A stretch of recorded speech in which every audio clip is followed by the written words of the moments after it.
नमस्कार, Zee news 24 तासमध्ये स्वागत आहे. पाहूया ब्रेकिंग न्यूज. कुकडी येथे सुरू असलेला सोलार प्रोजेक्ट तात्काळ थांबवा, भारतीय कम्युनिस्ट पक्षाची मागणी.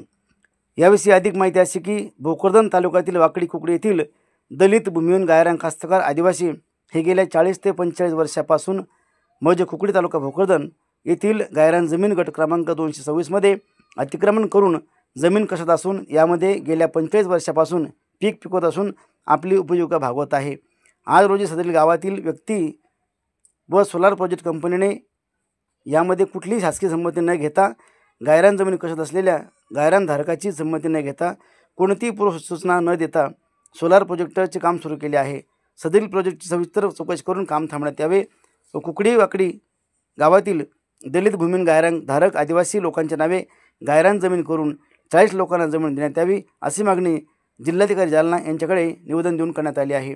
यावेळी भारतीय कम्युनिस्ट पक्षाचे कॉम्रेड देवदास जिगे, ॲडव्होकेट मुदस्सर पठाण, रतन साळवे, संतोष साहेबराव साळवे, प्रभू हरी खरसान, बाबुराव सांडू खरसान, बाळू उत्तम साळवे, शिवाजी सांडू खरसान, साहेबराव खरसान, विष्णू हरी खरसान, पंचफुला पांडुरंग खरसान, ज्योती गणेश खरसान, सुमन कैलास खरसान, पार्वती काशीनाथ नरोडे, भारती गणेश सोळंकी, सुनीता प्रभू सोळकर, कृष्णा साहेबराव साळवे, रामदास तुकाराम सोळकर, मोहम्मद बागुल, हसनाबी बागुल, फतेह खान सांडू आदी उपस्थित. ब्युरो रिपोर्ट, झी न्यूज 24 तास, जालना. गेल्या 40 वर्षापासून जमीन कसत आहे.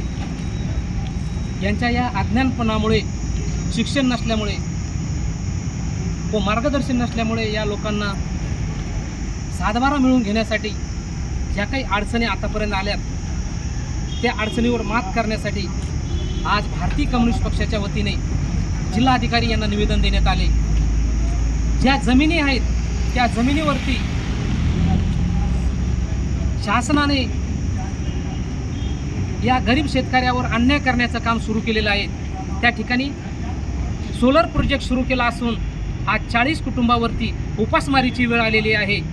तरी या प्रोजेक्ट विरोधामध्ये आज जिल्हाधिकारी यांना आपण निवेदन दिलेलं आहे. येत्या काळामध्ये ही लढाई लढण्यासाठी आपल्याला कोर्टाकडे जावं लागेल किंवा जनआंदोलन उभा करावं लागेल. हे सगळं करण्याची तयारी या सर्व शेतकरी शेतमजुरांनी दर्शवलेली आहे. तरी यांना आपण न्याय मिळवून देण्यासाठी आज आपण या ठिकाणी आलेलो आहोत. भारतीय कम्युनिस्ट पक्षाच्या वतीने त्यांना समर्थन दिलेलं आहे. शेतमजूर असतील, शेतकरी असेल, या सगळ्यांचं समर्थन आज मिळालेलं आहे. येत्या काळामध्ये या सरकारने काही नाही केलं तर येत्या 6 मे रोजी जिल्हाधिकारी कार्यालयासमोर उपोषणाची नोटीस आज आपण या ठिकाणी दिलेली आहे. तरी येत्या काळामध्ये माननीय मुख्यमंत्री एकनाथ आपलं यामध्ये देवेंद्र फडणवीस जे असतील, उपमुख्यमंत्री एकनाथ शिंदे असतील, अजितदादा पवार असतील, या सगळ्यांना निवेदन देण्यात येणार आहे. या प्रकारची मागणी घेऊन आम्ही आज महिला शेतकरी या ठिकाणी आलेलो आहोत.